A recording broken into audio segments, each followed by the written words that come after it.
세상이 참 많이 변했어요. 우리의 과거, 여러분의 어렸을 때하고 지금하고 생각해 보면 엄청난 변화가 있는 거죠. 주거 시설도 그렇고, 가정 안에 들어있는 전자 제품도 그렇고, 여러분이 사용하는 스마트 기계들도 그렇고, 어렸을 때 없었던 것들이 엄청나게 많이 생겨난 거죠. 화장실이라든가 주방이라든가, 주방도 다 밖에 있었잖아요. 저희 어렸을 때 다 밖에서 밥하고 설거지하고 준비해서 방 안으로 가지고 왔었잖아요. 모든 게 다 변한 거죠.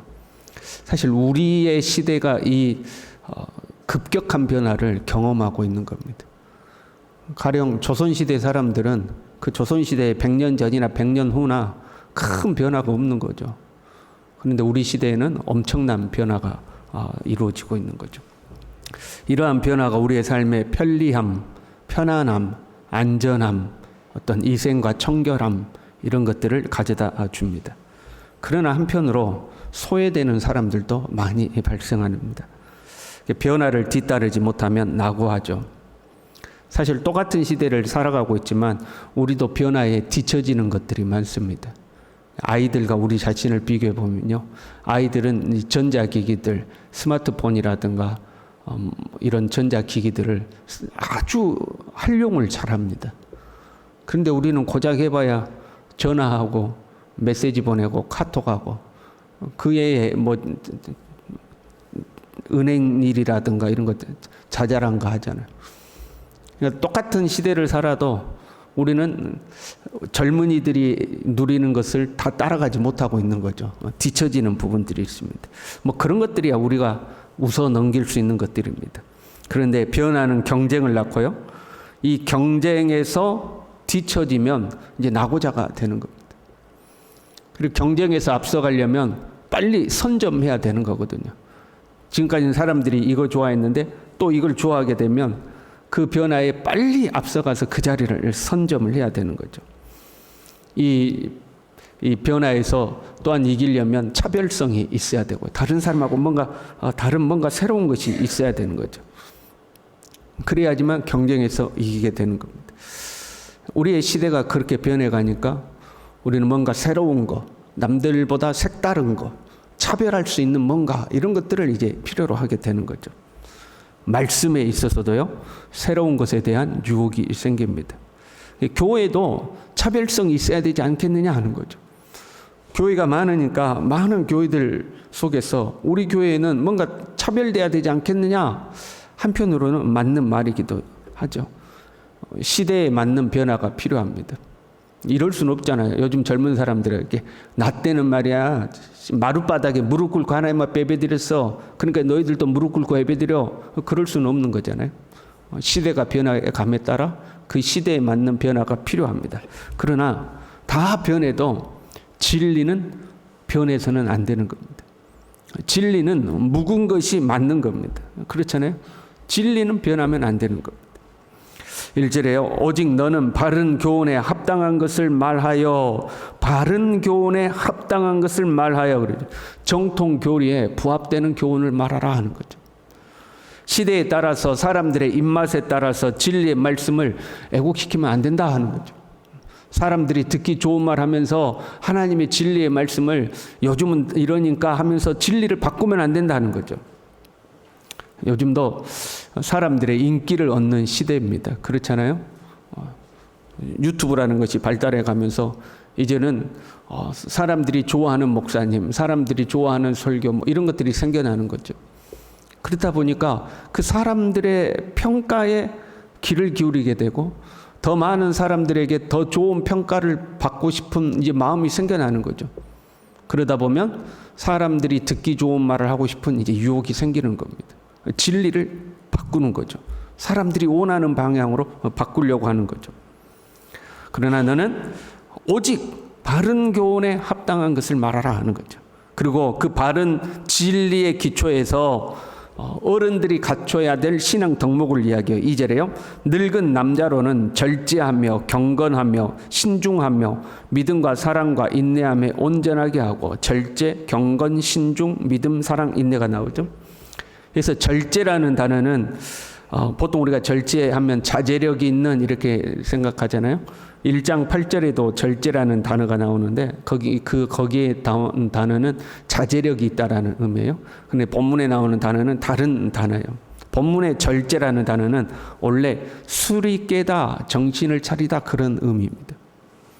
그러니까 단순히 참아내는 것, 자제하는 것이 아니라 맑은 정신을 유지하는 것을 의미하는 단어예요. 그래서 절제하며 할 때는 맑은 정신이 있어야죠. 바른 판단력과 분별력이 있어야 된다 하는 거죠.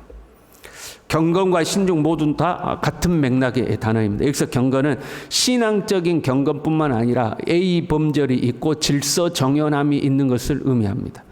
그리고 신중이라는 것은 제정신이라는 의미로 정신이 똑바른 것을 의미합니다. 신중하다라는 것은 뭔가 오래 고심해가지고 결정과 판단이 이렇게 시간이 걸리는 걸 신중이라고 말하는 것이 아니라 정신이 똑바른 것이 신중한 거다 하는 거죠. 어른이란 나이가 많아서만 어른이 되는 것이 아니다 하는 거죠. 젊은이들이 미처 깨닫지 못하는 분별력과 판단력이 있어야 된다. 세상을 바라보는 바른 시선이 있어야 된다. 그 바른 시선에 따른 바른 분별력이 있어야 된다. 그리고 예의 범절에 있어서나 질서 정연함에 있어서나 흐트러지지 아니하고 반듯하게 살아가는 본을 보일 수 있어야 된다. 그게 어른이다 하는 거죠. 젊은 남자로 하여금 그러한 모습으로 성장하도록 가르치라 하는 거죠. 믿음과 사랑과 인내함에 온전하게 하고 했는데 이 온전이라는 단어는 건전하게라는 단어예요.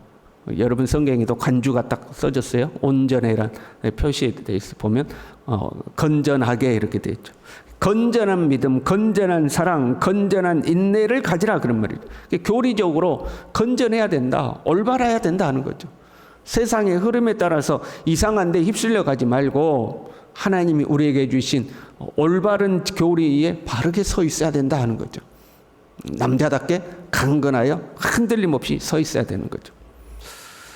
그리고 이제 여자에 대해서 이야기해요. 3절에요. 늙은 여자로는 이와 같이 행실이 거룩하며 이와 같이란 늙은 남자와 같아야 된다는 거죠. 절제하며 경건하며 신중하며 믿음과 사랑과 인내하며 온전해야 된다. 거기다가 플러스로 여자들은 더 많은 것을 이야기해요. 모함하지 말며. 이 모함이라는 단어는 비방하거나 거짓으로 남을 헐뜯는 것을 말해요. 여자들이 그런 성향이 많았다 하는 거죠. 남자들보다 여자들이 대체로 말이 많잖아요. 말이 많은 여성들끼리 모여 앉아서 다 이제 쓸데없는 이야기를 하는 거죠. 좋은 이야기, 그냥 서로 웃고 행복한 이야기만 하면 좋은데 아무개 있잖아, 아무개는 어쩌고, 김집사는 어쩌고, 이 집사는 어쩌고 하고 이제 남을 헐뜯는 이야기를 하는 거죠. 나이가 있다는 것은요, 하나의 힘이 될 수 있습니다. 특히 우리 동양의 문화는 그렇잖아요. 만나면 먼저 나이부터 따지잖아요. 한 살이라도 많으면 언니죠.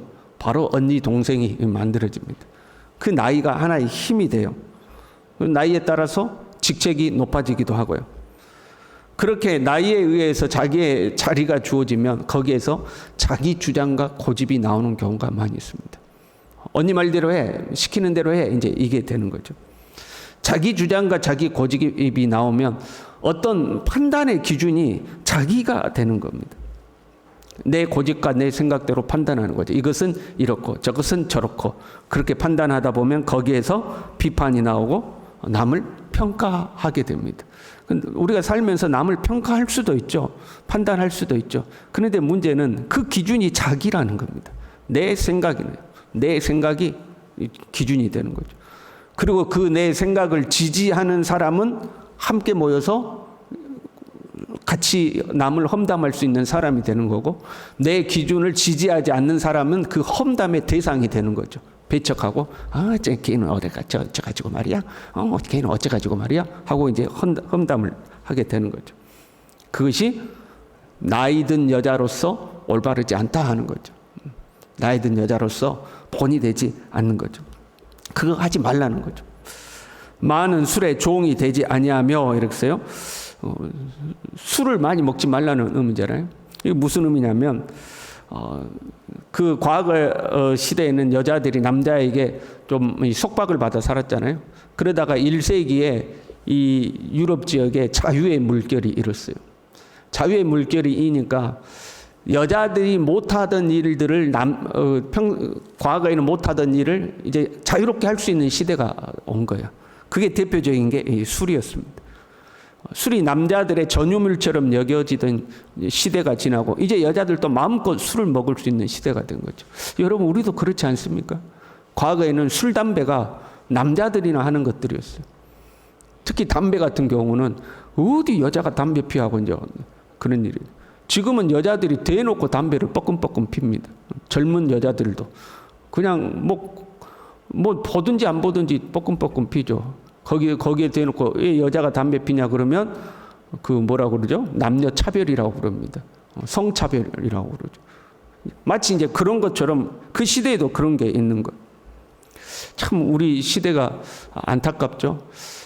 이 남녀가 평등되는 건 좋은 거고 여권이 신장되는 것은 좋은데 그 여성들이 자기들에게 주어진 자유와 권리를 선한 일에 사용해야 되는데 안 좋은 것을 따라하는 거죠. 안 좋은 것을 술 먹고 담배 피고 외도하고 뭐 세상의 향락을 누리고 이런 것들에 자신들의 자유를 사용하는 거죠.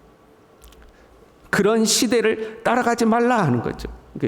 단순히 술의 종이 되지 아니하면 것은 술 많이 먹지 말라는 의미뿐만 아니라 그 시대에 그런 흐름이 있는데 그 흐름에 휩쓸려 가지 말라 하는 거죠. 그러니까 세상에 휩쓸려 가지 말고 모여서 다른 사람 험담하지 말고 이제 이런 이야기죠.